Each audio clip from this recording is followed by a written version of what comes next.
Hello and welcome to the E-Experience podcast. Just like you asked today, I decided to actually start with a podcast, so I'm gonna go straight into the introduction. My name is Elia, I'm from Luxembourg, and I decided to volunteer in Belarus, in Minsk to be exact. Now, most of the people listening to this would probably know this already since, yeah, I don't know where else people would hear about this. Anyways, so I decided to call it the E-Experience because of my name being Elio, and it's gonna talk about my experiences in different cultures, in different environments, with different people, just generally my experience. So, what is the reason for why I'm doing this? Well, basically, I was feeling like sharing what I have experienced so far, all the adventures and all the knowledge I've gained with other people. But I wasn't too sure if I should actually do this. Now, turns out that after a quick poll on Vika, people were quite interested in this, so I decided to actually pull through with it and start a podcast. So, for the people who voted, I hope you are enjoying this, because otherwise it's kind of weird. Anyways, so how I got to Minsk. Yeah, how did I get to Minsk? Why did I go to Minsk? It's actually one of the questions I've been asked to the most so far. So, to make it simple, I went to Minsk because other options just didn't work out. And honestly, I'm very happy that I decided to go to Minsk because so far it's been great. But yeah, what were the other options I wanted to go for at first? So, after I finished high school, well, I didn't really finish it, but anyways, so after I was done with high school, I decided to go somewhere, to volunteer somewhere, because I wanted to do it. It was interesting. It will help me a lot in Luxembourg too. I'll get back to that at some other point. But yeah, so while thinking about that, about where to go, what to do, at first I was thinking of going to the Philippines or Thailand, somewhere in Southeast Asia, because it's so exotic and so new and so different. I really wanted to experience that.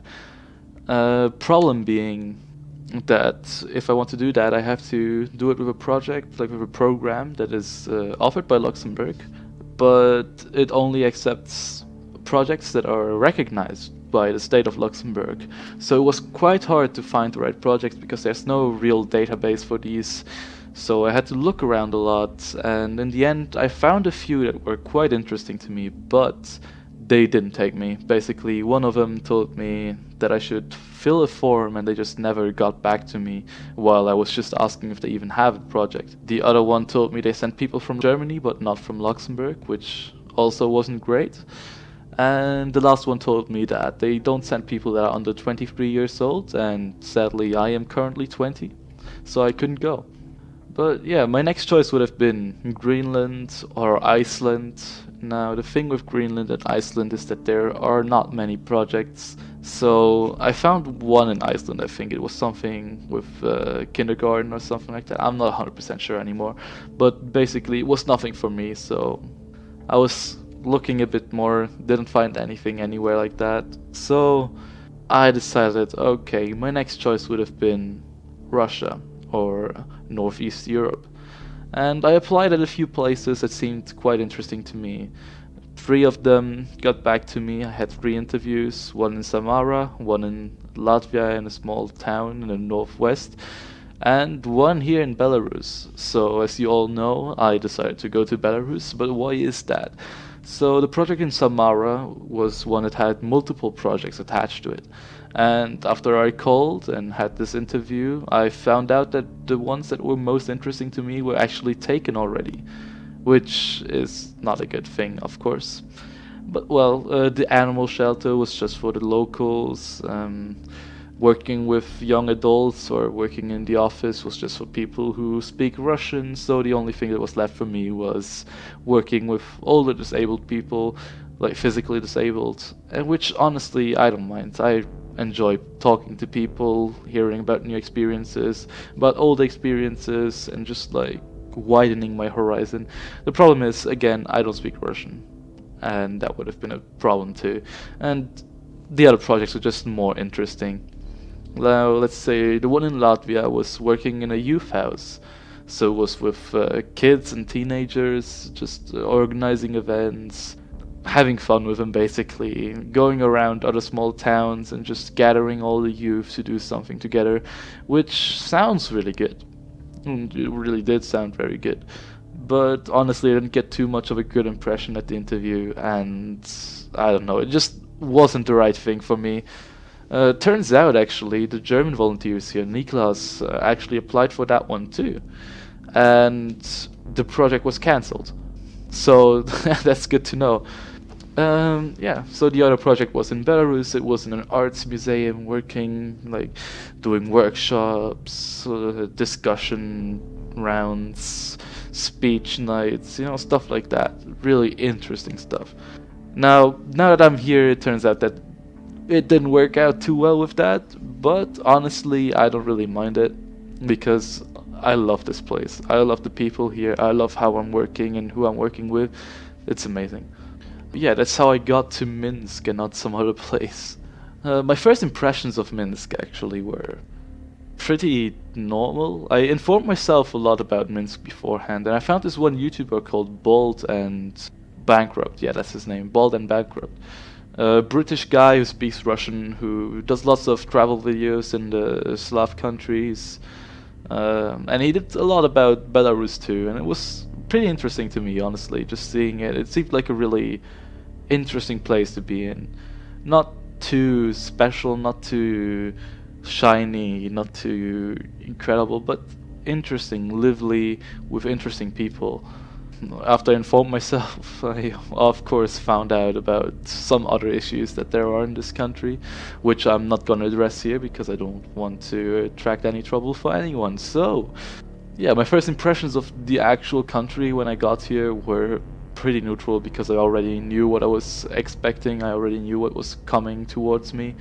So, yeah, I got here, went to the airport, I got picked up by my supervisor and brought to the office immediately. First thing I did was go to the office for a meeting, just talking about the future here and what we're gonna do and how it's gonna work with the other volunteer here. His name is Prit. He's actually living with me now. Really cool guy. I enjoy. Like, I'm happy that he's my roommate and not just some weird other guy. Well, anyways, so yeah, getting the visa to get into Belarus was a trouble, by the way. Like, really, a lot of trouble. But yeah, when I was here, the first thing I saw was the highway. And honestly, there's so many ads for casinos and other stuff that is so obviously not meant for Belarusian people. I mean, if you know about the economical situation here, you would know that these people are not gonna go to these places. But I mean, it's the highway from the airport to the city, so it's obviously gonna be aimed at tourists.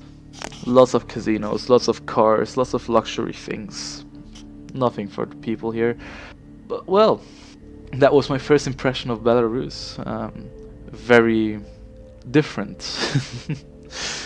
But yeah, I got to the office, we had this meeting, I met my co-workers, my other volunteer friends, and then we went to the apartment, and my god, let me tell you about this apartment. So it's a pretty nice apartment. It's big. I have a room for myself. Yeah, that's about it. It has a kitchen, it has a bathroom, it has a toilet, so all you need really. It has a washing machine, so you don't have to like go to a different place to wash your clothes. So it's not bad in that way. But when we got here, it was very dirty, very untidy, very. Basically, I was like one of my roommates. I'm living with two roommates, by the way. Well, not roommates, flatmates. I'm living with two flatmates. One of them had a bed that was literally broken when she got here, and the other one, Prit, is like he was the first one here, so he chose the room with a bed, and I had to sleep on a couch for the first 3 weeks. But I finally managed to get a bed. We finally managed to get a vacuum cleaner. We didn't have a vacuum cleaner at first either. So now it's actually pretty great. It's not perfect, it could always be better, but we have all the material that we have to make this a great place. I have a huge ad just in my room. I might actually add a picture somewhere if I upload this to YouTube. I'm not sure if I do though. And my room is completely white, and after a short talk with the owner, I now have the permission to paint my walls. So I'm excited to make this room into something special. talking about making a room into something special. Something special in here definitely is the kitchen, because we need a lighter. We have everything gas based, but nothing that actually turns it on. So we're using what are they called again? You know, the things that you slide and then they start burning, the sticks. Well, fuck it. Anyways, we're using those for both the oven and the gas. But that's just a minor issue. We can fix that pretty easily. Ironing is a bit of a problem now because I'm not sure how the iron works, if that makes any sense. But honestly, all in all, it's currently pretty good. I have a monitor now, I have a desktop, I can use my computer here. Uh, yeah, what else do I need, really? I'm happy about how this is all going. But at first, it was really terrible. Doors didn't close. By the way, my door had a huge nail in it that just stopped it from closing, obviously. And when I removed the nail, I found out that the door doesn't close anyways, because it will always automatically open. So now I'm currently using some paper underneath it to block the door. But again, that's something we can fix. Not too hard. Like, it's not too hard to fix. I got a new doorknob, but I have no idea how I'm supposed to install it. I think I have to open the whole door or something, and I'm not qualified for that. I'm just 20 years old. I'm just some random teenager. Well, I was a random teenager. How the fuck am I gonna do that? But again, I'll manage somehow. I always do. Yeah, that was my first impressions of Minsk. And the first thing I found out about Minsk, actually, I forgot to mention before I went to my apartment for the first time. I actually met up with my mentor. Oh yeah, this is something I should probably say here. If you do volunteer, yes, if you volunteer somewhere, you with EVS or ESC or Erasmus Plus or whatever, you have to have a supervisor and a mentor. Basically, your supervisor is kind of like your boss at work. In my case, I really enjoy the company of my supervisor. Really nice person, really easy to talk to, and someone who's always there to help me. And the mentor is someone who does not have direct ties to the organization. So usually it's a volunteer or something like that, who takes on the job of showing you around the city, showing you where you can go out, where you can drink, where you can eat, where you can do whatever you want, really. Basically, it's a person that helps you get, like, integrate into this different culture. In my case, I haven't seen my mentor anymore in quite a while, but she helped me with getting a vacuum cleaner for this apartment and just showing me around the city at first, like in the beginning. Well, really nice person, honestly. I'm very happy that this person was my mentor. But honestly, I feel like your organization always chooses a good person because, for example, my roommate's mentor is also a great person. I really enjoy spending time with them too. So, yeah, I really like it here. Yeah, that was my first impressions. It was how I got to Minsk. That was who I am. Actually, did I talk about who I am? Yes, I think I did. Anyways, so I'm gonna check out this episode, maybe edit some stuff, not edit some stuff, add some pictures if I upload it to YouTube, if I do.